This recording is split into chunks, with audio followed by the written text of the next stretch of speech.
I know we've all asked the same question. What would have happened if the dragon came 30 seconds later, our head was lobbed off, and we never saved Skyrim? Because, let's be honest, Alduin's timing is incredibly suspicious. Today, we're going to be looking at the Elder Scrolls Skyrim from a writer's perspective to answer one question. What happens if the hero never shows up? Now, as writers, we spend countless hours building worlds. We create kingdoms, villains, wars, prophecies, and characters. But all of that is really just a stage waiting for one person to step into it. The hero doesn't necessarily exist to defeat the villain. They are the catalyst that forces the entire world to change. Without them, events continue exactly like they were always going to, only now nobody is there to stop them. But what if you never made the choices to change those events? What if the prisoner of Helgen never escaped? What if the Dragonborn never answered the Greybeards' call? Would Skyrim simply carry on? Or would it slowly fall apart without the one person destined to change its fate? That's you. Let's start with Chapter 1, If Helgen Falls. In this alternate reality, Alduin would have destroyed Helgen, as he does already. Hadvar and Roloff may have still escaped. Either one gives you the task of alerting the Jarl of Whiterun, so even without the player, they're already fighting their way through Helgen and know the escape route. So it's reasonable to assume that at least one of them survives. Now, in the game, the Dragonborn delivers the warning because Hadvar or Roloff asks them to.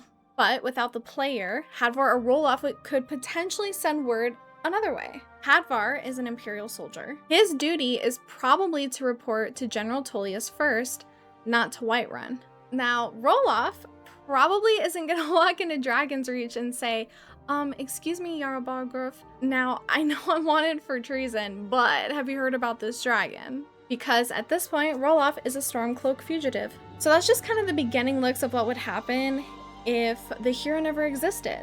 So now we're on to Chapter 2, which case the dragons are returning. So Alduin, the World Eater, resurrects the fallen dragons from the ancient burial mounds across all of Skyrim. Therefore, the villages will be attacked more frequently, and trade routes become increasingly more dangerous. And even though fear begins to spread throughout every hold, instead of running in terror, non-combatant citizens and shopkeepers will frequently draw their iron daggers and charge headlong into Dragonfire, just as they already do, so everyone is dying. Now, with Chapter 3, we're going to take a look at the civil war that is going on within the story. So Ulfric is the Jarl of Windhelm, and he leads the rebellious Stormcloaks to free Skyrim from the Empire. Tullius leads the Imperial Legion to crush the rebellion and maintain Imperial unity. This is a lot of debate online already. If the Dragonborn doesn't interfere, who would win? At this point, if there was no Dragonborn, that's kind of like arguing over who gets the better cabin on the Titanic. But regardless, the Civil War is no longer the main conflict. Either way, both sides will lose soldiers to dragons, resources will become exhausted, and overall Skyrim will grow weaker while Alduin grew stronger. Now, Chapter 4, we look at the Greybeards. For some background for some people who haven't really played Skyrim, the Greybeards are an ancient order of monks who live at the top of the throat of the world. It's a really big mountain. They dedicate their lives to studying the voice, or the Thu'um, and serve as the keepers of an ancient prophecy. So if the Dragonborn, or the hero, never appears, then the Greybeards will continue to wait, believing that the prophecy will eventually be fulfilled. And as more dragons return and Alduin's power grows, they begin to realize something is terribly wrong. And if that's true, then there may be no one left who can stop the end of the world. And in Chapter 5, the World Eater would win. Without the Dragonborn, there is no one capable of permanently killing dragons. Every dragon Alduin resurrects remains another powerful ally fighting at his side, and with each passing day, his army continues to grow stronger. So eventually, he fulfills his role as the World Eater, prophesies being destined to bring about the end of the current age. Now, whether that means literally devouring the world or ushering in the next cycle of existence is debated throughout Elder Scrolls lore, but one thing is certain: if he isn't stopped, the world as we know Skyrim comes to an end. Therefore, Skyrim would face extinction.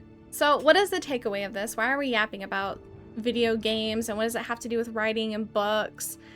Well, when we think about the heroes that we write, it's easy to focus on what they can accomplish. They slay the dragon, they save the kingdom, or they defeat the villain. But what Skyrim demonstrates is that a hero's greatest purpose isn't what they do at the end of the story. It's what they prevent from happening along the way. You notice how in my version of events, if the hero or the Dragonborn didn't exist, the world doesn't just stop when the Dragonborn is removed. The dragons will still return, the civil war still rages, every character continues making decisions based on their own goals. The world feels alive because it doesn't depend on the protagonist to exist. Instead, the protagonist changes the direction of the events. They become the catalyst that pulls every separate storyline together. As writers, this is an important lesson. Your hero shouldn't be the only capable person of moving the plot forward. The villain should have a plan that succeeds unless someone intervenes. Side characters should pursue their own ambitions, whether the hero is present or not. The world should continue turning, with or without the protagonist. So without them, the story doesn't disappear. It just simply ends differently. Thank you so much for watching. I hope you enjoyed the video. Make sure to like and subscribe if you'd like to see more content like this, and I will see you in the next one. Bye!